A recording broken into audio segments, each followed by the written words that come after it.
unanimous consent to address her for 5 minutes. Without objection. Mr. Speaker, I come with a humble message from the Puerto Rican people to the House of Representatives. Free Puerto Rico. Free Puerto Rico so that she can solve the problem of her crushing debt without being handcuffed by Congress. Free Puerto Rico so that her hospitals can stay open for sick moms and dads, and her schools stay open for children. Nobody should fear that their house will burn down because the firemen have not been paid. So far, the response to Puerto Rico's debt crisis from Washington, the only place that Puerto Rico is forced to rely on, has been very little.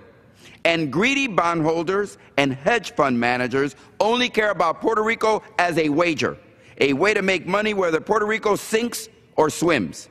Right now, Puerto Rico needs serious, sustained attention from Washington to find a path forward such that Puerto Rico is neither absolved of her obligation nor mortally wounded by them.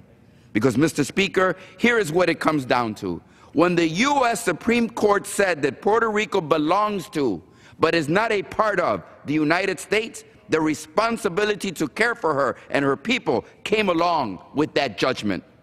Congress must act responsibly for the fact that we expect Puerto Rico to pay its obligation, but we force her to play by a particular set of rules.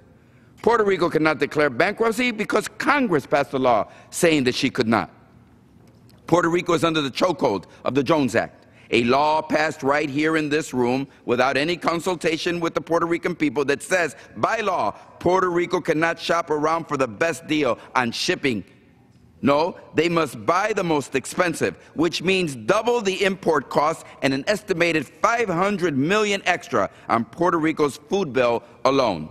Oh, and when it comes to producing for themselves, a large chunk of the best agricultural land, the land that sustains and feeds a nation, the land is taken away from them for U.S. military bases. 13% of the land gone.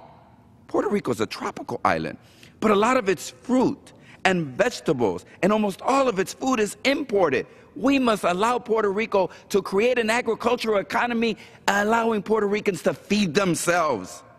The economy produces goods the people do not consume, and the people consume goods that they do not produce.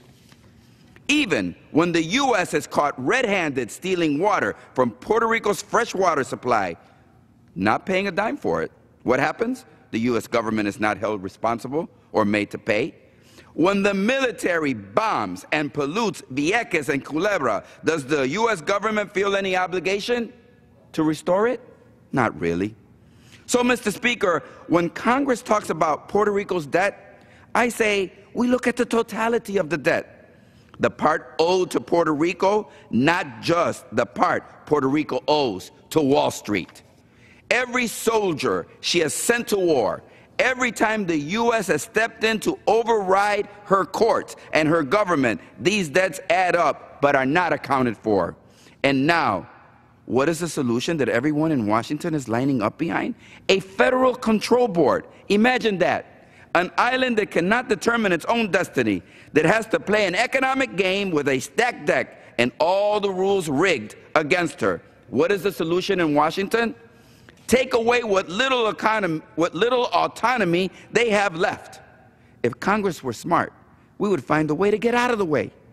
Free Puerto Rico's people to unleash their inherent hard-working character, spirit, and dedication. Free Puerto Ricans to work and toil and build and create. Free Puerto Rico so that she can build a sustainable economy that keeps her people at home in the land of their birth and their heritage. And we cannot get sidetracked by seeing Puerto Rico's economic health exclusively through the lens of food stamps and Medicaid and government programs and further dependency on Washington.